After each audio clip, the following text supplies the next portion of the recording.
I never thought I'd be sitting here sharing this with you all, but man, what a ride it's been back in the summer of 22. Right there in my quiet little suburb outside Austin, Texas, I hit what felt like the absolute lowest point of my life. Everything crumbling around me like a bad dream I couldn't wake up from. My construction business, the one I'd poured my sweat into for 15 years, tanked overnight when a shady partner skipped town with half our contracts, leaving me drowning in debt and staring at foreclosure notices on my family home. And to top it off, my wife Sarah was battling this mystery illness that doctors couldn't pin down, draining our savings and leaving me feeling utterly abandoned not just by luck, but by God himself, like all those prayers I'd whispered in the dark were just bouncing off empty skies. It started innocently enough, or so I thought. We'd moved to this neighborhood, Willow Creek Estates, thinking it was the American dream: big yards, friendly folks, the whole picket fence vibe. But turns out, the homeowners association, run by this guy named Frank Harlan, was more like a mini dictatorship. Frank was the type who'd nitpick every blade of grass, all because his family had founded the area back in the 80s, and he saw himself as king of the hill. My trouble kicked off when I decided to build a small workshop in the backyard for my side gigs, nothing fancy, just a place to tinker and maybe salvage some income after the business flop. Frank caught wind of it and showed up at my door one evening, all puffed up in his polo shirt, smirking like he owned my soul. "Listen, Mike," he said, leaning in too close, his voice dripping with that fake concern. "This ain't zoning approved. You're violating Section 4.2 of the covenant. Stake it down, or we'll fine you into the ground." I tried reasoning, explaining how we were barely scraping by, how Sarah needed me home more with her health declining. But he just chuckled, cold as ice. "Rules are rules, buddy. Don't make me get the board involved. They've got lawyers who eat guys like you for breakfast."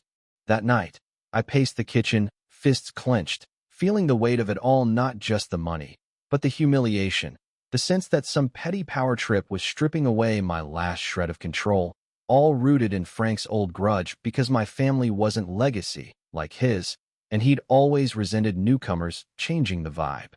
As weeks dragged on, the fines piled up like snow in a blizzard. $200 here, $500 there, and whispers started in the neighborhood chats, folks siding with Frank out of fear or plain old jealousy, painting me as the troublemaker who didn't fit in. Sarah, bless her, tried to keep spirits high, but I'd catch her crying in the bedroom, whispering, "Why us, Mike? What did we do to deserve this?" I'd hold her, but inside, hope was slipping away fast. Me faith, that rock I'd leaned on since childhood Sundays in my grandma's Baptist church, felt hollow now, like God was silent on purpose, letting the enemy, that spiritual darkness, but also the real-world bullies like Frank, chip away at my soul. I remember one stormy afternoon, staring out at the half-built workshop, rain pounding down, thinking, this is it, we're done. The heart sickness from all that deferred hope was real, making me weary to my bones, blurring my vision for any kind of future. But here's where it turns I wasn't about to let it bury me. No, something stirred deep inside, a flicker of that old fire, reminding me that hope isn't just wishful thinking. It's the oxygen keeping your spirit alive, and without it, faith suffocates right along with you. I started digging deeper, not just into my Bible, but into why this was happening. Turns out, Frank's rules weren't as ironclad as he claimed. A little late-night research on community forums revealed he'd been bending covenants for his buddies, approving their fancy additions while slamming folks like me, all because of some land dispute from years back where my property line overlapped an old easement his family claimed. It was personal, rooted in greed over potential development rights, and he'd manipulated the HOA board, mostly his golfing pals, to keep outsiders down. That realization hit like lightning. I wasn't just fighting fines, I was up against a web of small-town corruption, the kind that thrives on silence and fear.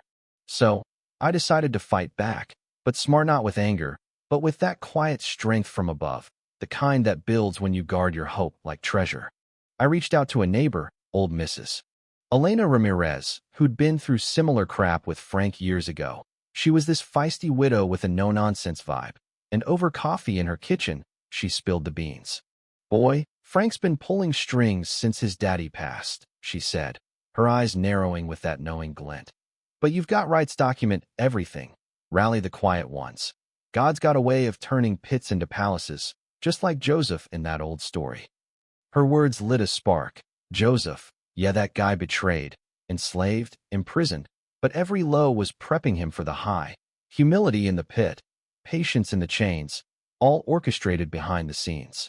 Inspired, I started small, gathering evidence, emails, old meeting minutes showing Frank's favoritism, and quietly talked to other neighbors who'd been stung but stayed silent out of intimidation. One by one, they opened up. Tom from down the street, whose pool project got axed while Frank's son built a massive deck. Lisa, the single mom fined for her kid's playset because it clashed with aesthetics. We formed a little alliance, meeting in backyards under the radar, sharing stories that bonded us like family. The counterattack built momentum when I filed a formal complaint with the State Oversight Board, attaching proof of the manipulation. Frank's face when he got served papers at the next HOA meeting was priceless, all red and sputtering. "This is harassment," he barked across the room, pointing a finger at me like a villain in some Western flick. "You'll regret this. I'll make sure you never sell that house." But I stood tall, voice steady. "No, Frank, this is accountability. You've twisted rules for your gain, hurting good people. Time to level the field." The room buzzed, whispers turning to nods, and suddenly, the tide shifted. Board members, seeing the evidence, started questioning him, one even muttering, "We didn't know about the easement deals."